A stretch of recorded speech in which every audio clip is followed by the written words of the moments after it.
কান্না করতেছেন কেন? ভাই আমার বাচ্চাটার আল্লাহর ছাড়া বাবা ছাড়া ভাই কেউ নাই।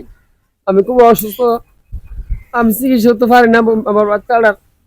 আমি বাপ হয়ে মনে আমি আত্মহত্যা করতাম ভাই, আমার এমন মনে হয়। এই ভিডিওটা দেখা যদি ভাইরা সহযোগিতার হাত না বাড়ায় এই চিকিৎসা কিভাবে চালাবেন বাচ্চারা আপনারা?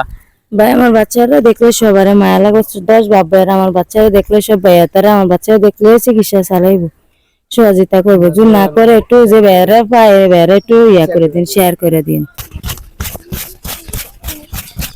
এখানে 11,000 টাকা আছে, এই টাকাটা ধরেন। আসসালামু আলাইকুম রহমতুল্লাহ। বন্ধুরা, ভিডিওটা উপরে ধাক্কা দিয়েন না প্লিজ, আপনাদের কাছে অনুরোধ, যদি আপনারা সহযোগিতা নাও করতে পারেন এই ভিডিওটা একটা অবশ্যই শেয়ার দিয়ে দিবেন। আপনার একটা শেয়ারে হয়তো এই শিশুটার চিকিৎসা হয়ে যেতে পারে। আপনার যদি একটু শিশুটাকে দেখাই, দেখেন শিশুটার অবস্থা, তাদের ফ্যামিলির অবস্থা, তারা আসলে একদম অসচ্ছল অসহায় পরিবার একটা। তারা খুবই অসহায় বিদায় নির্লজ্জ হয়ে মানুষের দুয়ারে দুয়ারে ঘুরছে, অসহায় মানুষের দুয়ারে দুয়ারে ঘুরছে একটু সহযোগিতার আশায় বাচ্চাটাকে যেন একটা সঠিক সুচিকিৎসা দিতে পারে। বাচ্চাটাকে তারা চিকিৎসা করাচ্ছে, যদি ফাইলটা একটু দেন।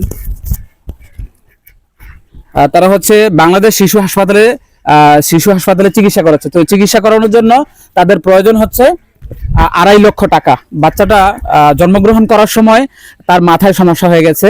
তো বর্তমানে ওর বয়স হচ্ছে প্রায় 1.5 থেকে 2 মাস। এই সময় যদি চিকিৎসাটা করে তাহলে সে আসলে সুস্থ হয়ে যাবে। তো আমরা আজকে জানতে চাইবো আসলে কিভাবে এই সমস্যাটা হয়েছে, যদি একটু বলতেন। আপনারা কেন এই শিশুটাকে নিয়ে আসছেন আমার কাছে? আমার বাচ্চারা অসুস্থ, নর্মাল ডেলিভারি করতে গিয়ে চাপ খায় এরকম হয়েছে যে টিয়া পয়সা লাগে চিকিৎসা করতে পারে না। যদি কিছু সহযোগিতা করেন 10 বাপ ভাইয়ারা হাত বাড়াইছে আপনার কাছে। আমি বাজারে গ্রামে হাইটটা খাই। আমার স্বামীরও অসুস্থ, আমার বাচ্চা হলে আমি খুঁজে আমি গিয়ে খাই। উনি পাশে যাকে দেখতে পাচ্ছেন উনি হচ্ছে ওনার স্বামী। আমরা ওনার থেকে জানতে চাইবো আসলে ভাই, কষ্ট করে আপনাদেরকে আমাদের এখানে আনাইছি, আপনিও শুনছি অসুস্থ, আসলে মানে কেন হয়েছে, কিভাবে হয়েছে আপনার বাচ্চার এই সমস্যাটা? ভাই ডেলিভারি হয়েছিল ভাই, টাকা ছিল, টাকার অভাবে আমার বাচ্চা আমার বউরে ডেলিভারি করতে পারি নাই। চাপে ভাই ওভারের কারণে মানে সিজার করতে নিতে পারেন নাই, মানে বাচ্চাটা নরমাল ডেলিভারি করতে যাই মূলত সমস্যা হয়েছে। নরমাল করতে গিয়ে মানে সমস্যাটা চাপে হয়েছে। ভাই আপনার কাছে একটা আর্জেন্ট করে কথা বলি, আমি ভাই খুবই অসহায়, খুবই অসুস্থ, আমার লিভার যন্ত্র হয়েছিল, আমি মানে নিজে অসুস্থ। ওর টাকার জন্য আমি কোনো চিকিৎসা পারি না। আমার বাচ্চারা আপনার কাছে ভিক্ষা যাচ্ছি, আল্লাহর রাসূল ভাইয়া আমাকে যদি আমার বাচ্চাদের জন্য টাকা দিতেন, বাচ্চারা চিকিৎসা করতাম। আর ভাই আপনি যে কাজটা করছেন ভাই, আপন ভাই দূর করুন না ভাই। আমি আমার কাছে শুকরিয়া না করে শুকরিয়া আল্লাহর কাছে আদায় করেন। আর যে ভাইরা সহযোগিতা করবে তাদের জন্য দোয়া করেন। ভাই আপনাদের সহযোগে যদি একটা পরিবার যদি সচ্ছলতা ফিরে আসে, বাচ্চারা যদি চিকিৎসা হয়, একটু যদি আগে আসেন। 2 জন ভাই নাম প্রকাশে অনিচ্ছুক, একজন ভাই 10,000 টাকা দিয়েছে, আর একজন ভাই হচ্ছে 1,000 টাকা দিয়েছে। তো এই টাকাটা হচ্ছে আমি কিছুদিন আগে এই মহিলা আমাদের এখানে আসছিল কোনো এক ভাইয়ের মারফতে, আমাদের বাড়ির ঠিকানা নিয়ে। আমি অসুস্থ যার কারণে ওই দিন ভিডিওটা করতে পারেনি। পাশাপাশি উনি হচ্ছে ওই দিনই ভিডিওটা করে দিতাম, কেউ বলছিল আর কি যে রনি ভুইয়ার মাধ্যমে আপনারা একটা সহযোগিতার ব্যবস্থা করতে পারেন। তো ওনার নাম্বার ছিল না, তো আজকে হচ্ছে ওনার স্বামীর নাম্বারটা সহ এই নাম্বারে বিকাশ আছে, যদি আপনারা সহযোগিতা করতে চান এই নাম্বারে সহযোগিতা করতে পারবেন। আপনার নাম্বার একটু যদি বলতেন। 01865777719।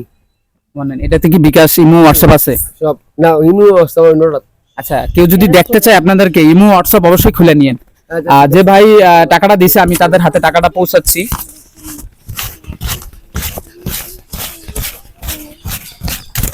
এখানে 11,000 টাকা আছে, এই টাকাটা ধরেন। টাকাটা বুঝে পাইছেন? জি ভাইয়া। আচ্ছা, তারা নাম প্রকাশে অনিচ্ছুক, তারা হচ্ছে রনি বিয়ার ফেসবুক পেজের একজন শুভাকাঙ্ক্ষী। এই ভাইদেরকে অসংখ্য ধন্যবাদ। আপনাদের সহযোগিতায় যদি একটু চিকিৎসাটা হয় আপনাদের কাছে হাজার কৃতজ্ঞ থাকবো। তো আমার মনে হয় যেহেতু ওর বয়স কম, সেহেতু এই চিকিৎসাটা করলে তারা চিকিৎসাটা ভালো একটা রেজাল্ট পাবে। তো তারা অলরেডি চিকিৎসা করাইতেছে, আপনাদের সহযোগিতা চাইতেছে। আপনারা আপনাদের সাধ্য অনুযায়ী অবশ্যই একটু শেয়ার করবেন, তাদের সাথে আর্থিক সহযোগিতা করে। আর এই ভিডিওটা অবশ্যই একটু শেয়ার করে দেবেন। দেখা গেছে যে ভাইরা সহযোগিতা করতে চায়, আপনাদের এই শেয়ারের মাধ্যমে তারাও আগে আসতে পারবে। যদি সহযোগিতা নাও করতে পারেন একটু অবশ্যই শেয়ার করে দেবেন প্লিজ। এই বাচ্চাটার দিকে তাকায়া আপনাদের কাছে বিশেষভাবে অনুরোধ করছি। সবাই ভালো থাকবেন, দেখাবো এরকম কোনো সামাজিক কাজ নিয়ে। আল্লাহ হাফেজ, আসসালামু আলাইকুম রহমতুল্লাহ।